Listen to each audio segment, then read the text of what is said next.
ঘুম ভেঙেই মেয়েটা শুনলো একটা ছোট বাচ্চা দরজার পাশে দাঁড়িয়ে তাকে মা মা বলে ডাকছে। সে যেন বিদ্যুৎ স্পৃষ্ট হয়ে বসলো। কি বলছো তুমি? আমি তো মাত্র 18, আমার ছেলে আবার কোথা থেকে এলো? কিন্তু বাচ্চাটা নাছোড়, চোখ বড় বড় করে বলল, তুমি আমার মাই তো, পাপাকে ডাকছি।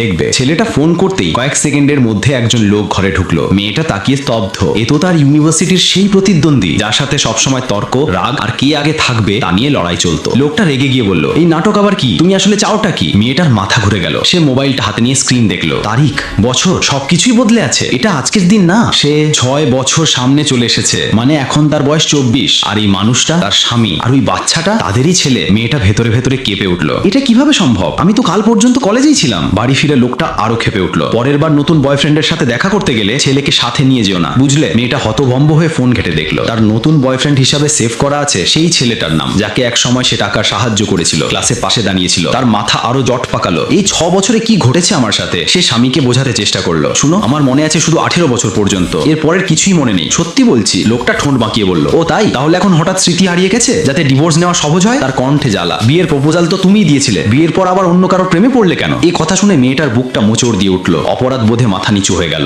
যে সময়টা সে জানেই না, সেই সময়ের ভুলের দায় যেন এখন তার কাঁধে এসে পড়েছে। সবকিছু পরিষ্কারভাবে বুঝতে সে ভাবলো একটু বাইরে যাবে, কিছুক্ষণ একা থাকবে। কিন্তু ছেলেটা ভয়ে আঁকড়ে ধরলো তাকে। তার মনে হলো মা আবার তাকে ছেড়ে চলে যাচ্ছে। মেয়েটা দ্রুত তাকে জড়িয়ে বলল, না রে, আমি কোথাও ছেড়ে যাচ্ছি না, চল, তুইও আমার সাথে চল। ছেলেটা সঙ্গে সঙ্গে খুশিতে লাফিয়ে উঠলো। মাকে পাশে পাওয়াই যেন তার কাছে সব। কিন্তু কাজের লোক সেটা দেখে চুপ করে থাকলো না। সে গিয়ে স্বামীকে বলে দিল, মা ছেলেকে নিয়ে বেরোচ্ছে। স্বামী শুনে আগুন হয়ে গেল। তার মনে হলো সত্যিও এবার ঘর ছেড়ে পালাচ্ছে। সে দৌড়ে পৌঁছে গেল সেই হোটেলে যেখানে মেয়েটা রুম বুক করেছিল। হোটেল রুমে তখন মেয়েটা ছেলেটাকে কোলে নিয়ে ঘুম পাড়াচ্ছিল। বাচ্চাটা মায়ের আদরে নিরাপদ বোধ করছে, চোখ বুজে এসেছে। তার ছোট্ট হাতটা এখনো মায়ের জামা শক্ত করে ধরে আছে। ঠিক তখনই দরজা খুলে গেল। স্বামী ঢুকে দেখে মা আর ছেলে একে অপরকে জড়িয়ে ঘুমিয়ে আছে। হঠাৎ ছেলেটা কেঁপে উঠলো। ভয়ানক কোনো স্বপ্ন দেখছে মনে হলো। মেয়েটা চমকে উঠে ছেলেকে বুকে টেনে নিয়ে ফিসফিস করে বলল, মা আছি বাবা, ভয় পাস না, আমি এখানেই আছি। তার কণ্ঠ শুনে ছেলেটা ধীরে ধীরে শান্ত হয়ে গেল, আবার ঘুমিয়ে পড়লো। স্বামী এই দৃশ্যটা দেখে থমকে দাঁড়ালো, কারণ তার স্ত্রী আজ অন্যরকম। আগের সেই ঠান্ডা দূরের মানুষটার মতো না, এখন সে সত্যি মা হয়ে উঠেছে। স্বামী চুপচাপ তাদের দিকে তাকিয়ে রইল। তার বুক থেকে একটা দীর্ঘ নিঃশ্বাস বেরিয়ে এলো। মনে মনে সে ভাবলো, ইস,